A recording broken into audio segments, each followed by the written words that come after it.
Hello, my name is Sash and welcome to ST Reviews. Today I will be talking to you about something that I'm also passionate about, but nothing that I've discussed in the past. And it's fountain pens. Yep, fountain pens. Stay tuned.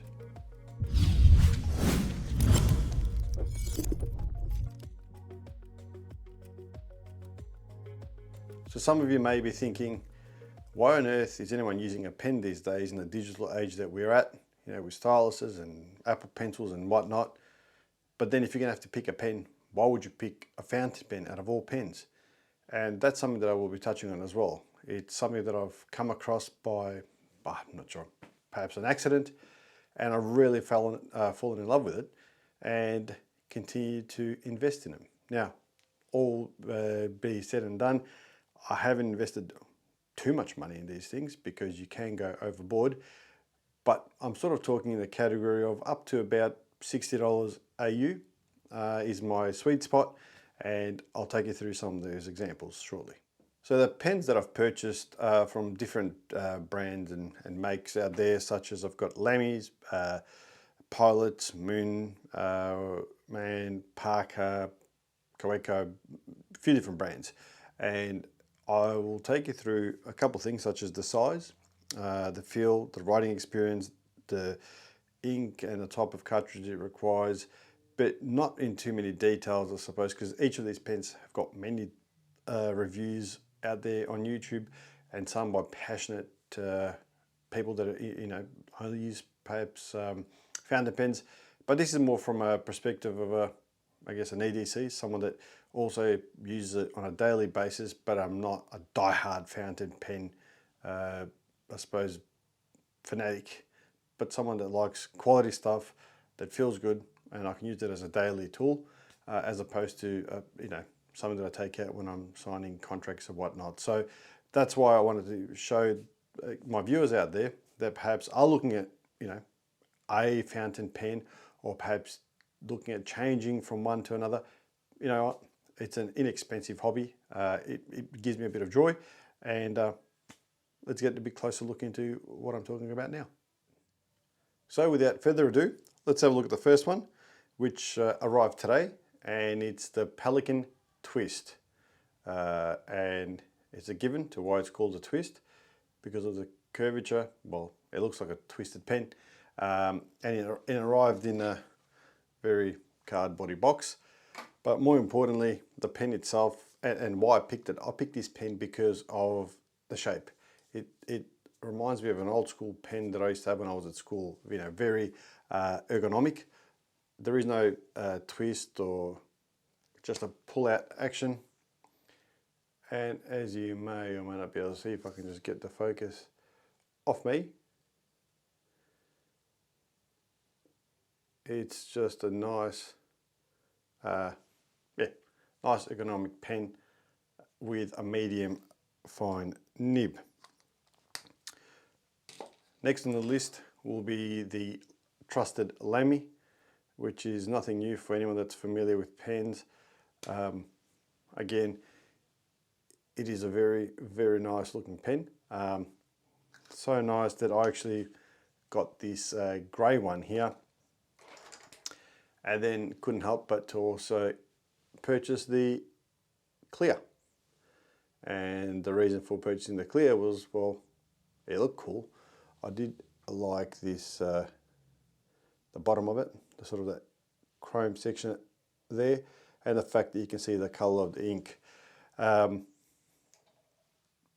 did I need another clear one, you ask? Well, because Sash wanted to have the Moonman also, which is the M1. And this one here, like the Lamy, is see-through as well. However, this one does require a single twist to get the cap off it. Next on the list is the Pilot Prera. Very similar to the other two that I showed you that are see-through in that aspect, but apart from that, that's where some similarity ends. This is probably one of my favorite ones. It's got this suction. When you open it and close it, it does have this suction and a satisfying click, almost like a vacuum seal Yeah, I know, right? No big deal, but to me it is. It's quite a nice feeling pen. And whilst I was out there looking at the Parkers as well, I couldn't help but to get the Jotter. Now I've had the normal Jotter before, you know, the click action off and on, but the fountain pen is similar in a sense that it's very, very thin and very satisfying to write with. Last but not least, and this one here I can barely pronounce, it arrived today also, and it came with this really cool looking box. It's the Kaweco, and it's the, what is this model? Kaweco Classic in the black. I couldn't resist but to get this pen, and the main reason behind that was the aesthetics, the fact that it's absolutely tiny. So, you know, in comparison to say something like the Jotter there, it is a lot smaller, but the black and the gold looks pretty nifty if you ask me. And this one does require a couple of turns. Now, because it does require, well, because it's a small pen, you do have to put the cap on it, otherwise it's very hard to sort of hold. With it on, it's like a normal, I guess, any other pen size-wise. So let's just get a closer look of what they write like. Now, as you'll see from my handwriting, I graduated in doctor school because you can't read my handwriting, and neither can I. But for the sake of this exercise, you'll be able to see the ink flow and how these pens write. Again, I'm not going to go into, there's no fancy paper, there is no you know, particular nibs and bits and pieces. Most of them are medium nibs, bar one, which is the Moonman, which is an extra fine, which I'm not a big fan of.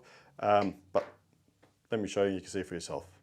So let's start off with the newest edition, which is the Pelikan Twist. As I mentioned earlier, it is a very cool and unique looking pen. It is all plastic.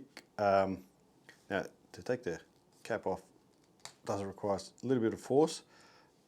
As you can see on the actual pen itself, it does have like a triangular design to it, which in effect does help with comfort and ergonomics when you're holding the pen.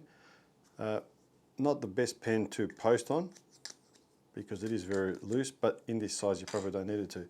So back to my very, very unneat writing, which I'm not even going to write with it, to be honest. I'm just going to scribble some lines, but I can tell you now, it's a very thick, even though it's a medium nib, it is very, very smooth, and I'm still using the original cartridge that came with the pen, which is an international cartridge right there.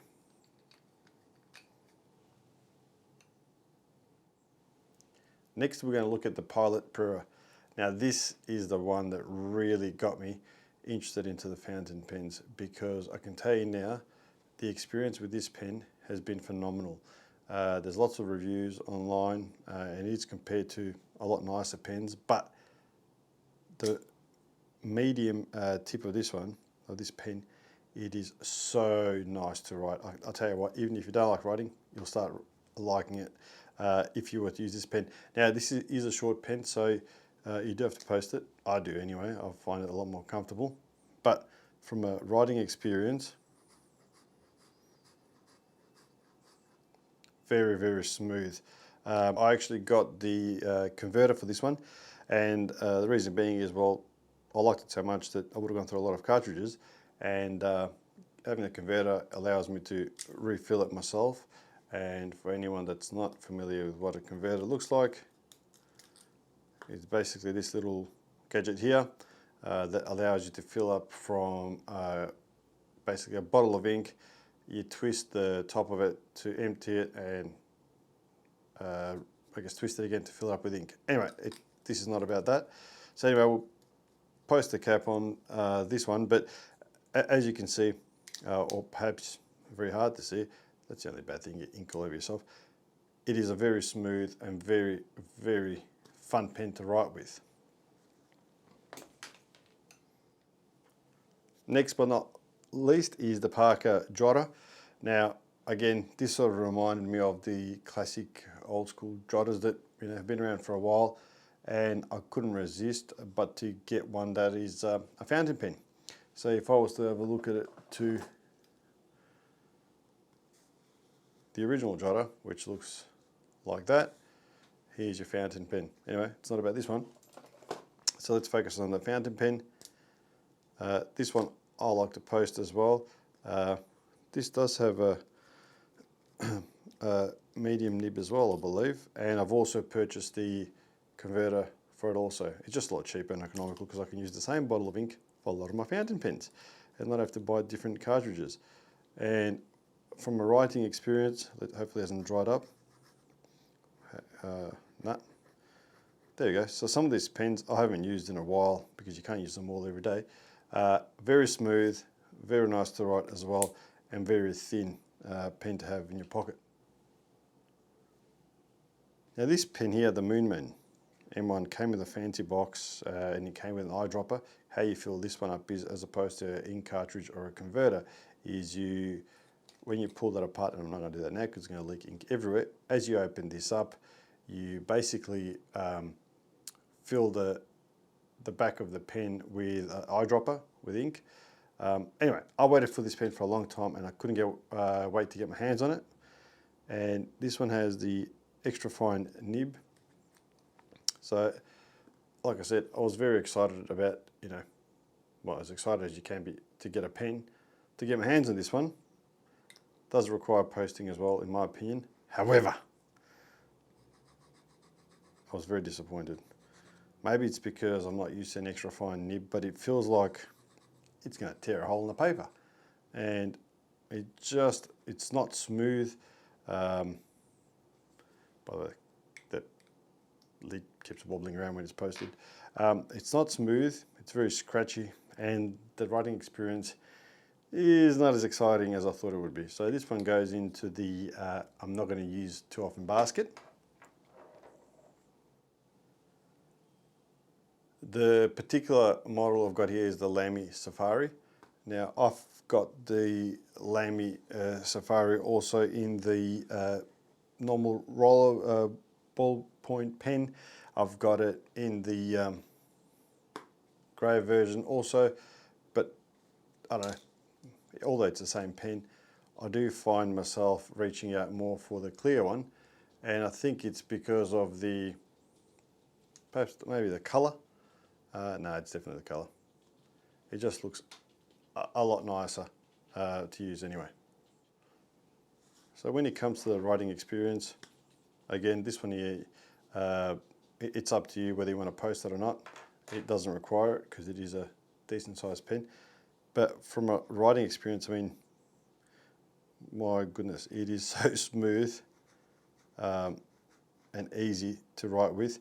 This is still using the original Lamy cartridge that came with it. I do have some spares, or I've got a converter that I've got in, I believe this one was a converter actually.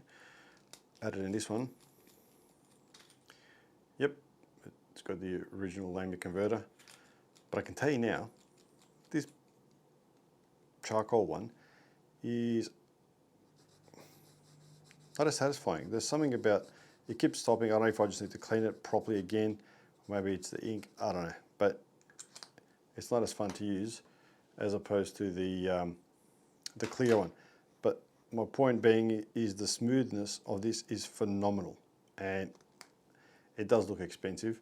It's not cheap by any means. I think they retail for about $50 or so here in Australia, but it is a nice pen to use as a daily driver. Now last, but definitely not least, is the Kaweco, I think that's how you pronounce it, the classic fountain pen.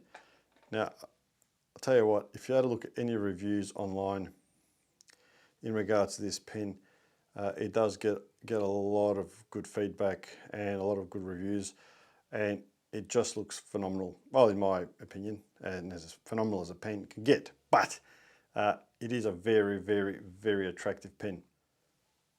The reason I reached out and purchased this one is for its size. So if I compare it next to the Lamy, as you can see, it is a lot smaller, and I figured this is something that I can chuck as another daily driver in my backpack or in my pocket, front pocket, whatever the case may be, because it is so small. The only catch with that is though, when you open the pen, it is well, it's not very comfortable to write with because of the size, okay, especially if you've got large hands like myself. However, if you post the lid on it, then it's a different story altogether. From a writing experience, well, it is fantastic. It's smooth, nice ink flowing. This one here is, well, anyway, I'm not going to open it because you've seen them all, but it is a cartridge pen. But I definitely do enjoy this. So if you were to ask me, Sash, which would you pick as your favorite pen, I will tell you I couldn't. It'll be down to these four, but I couldn't pick a favorite because, well, they all have their little benefits in each area. So what's the moral of the story, you say?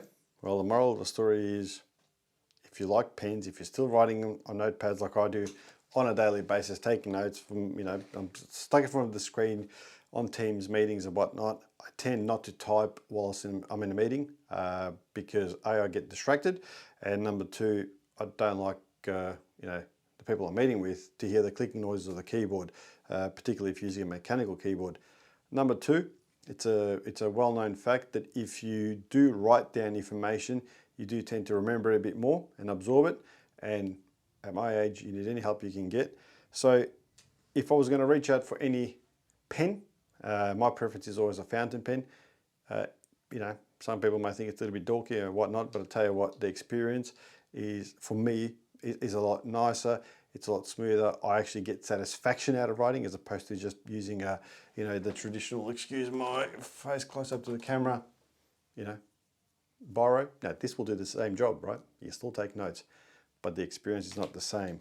And I think that having any one of these or any other, I guess, nice pens, it does make a bit of an impact or a statement when you put it on your desk, because especially if you pick one that looks nice and it writes nice, I can't pick my best one. So guess what? I'm going to carry them all into my backpack. Do I just get ink on myself? Probably. I'll carry it all with me so I can pick and choose. I mean, the catch with these is unless you've got spare cartridges, if you run out of ink, too bad, too sad. My theory is if you have a couple with you, then you're never going to run out of ink. But all shit aside, yeah, this is probably leaning towards my favorite, the Pilot. Then Kaweco, and then it's a bit of a draw. The only catch with this twist one, there is no clip, so you can't really clip it to your pocket if you like to clip your pens in your pocket. And it is pretty chunky, but I do like the color and the fact that it's very ergonomically comfortable, if that's important to you. Well, this looks just neat. The gold and the black, particularly, I enjoy. It's got a nice little logo on the top of the cap. And Lamy, well, nice German pen. Anyway, that was just a review, or perhaps a discussion by someone that's inexperienced in this field, but someone that's passionate and enjoys it. So go out there, get yourself a fountain pen, start having some fun, like I have. And you know what? We've been locked down at home for a very long time, not that we are at the moment. So there was a lot of note taking and meetings taking place. So I actually, took up new hobbies and bits and pieces to keep my mind occupied and busy. And this was just one of them. And it started off with one fountain pen and ended up with, well, lots more. But you do whatever makes you happy and keeps you entertained. I do the same, but I just wanted to share my thoughts and my opinions with you, my viewers. Thank you for tuning in. This is signing out from ST Reviews. My name is Sash. Take care and brush your hair.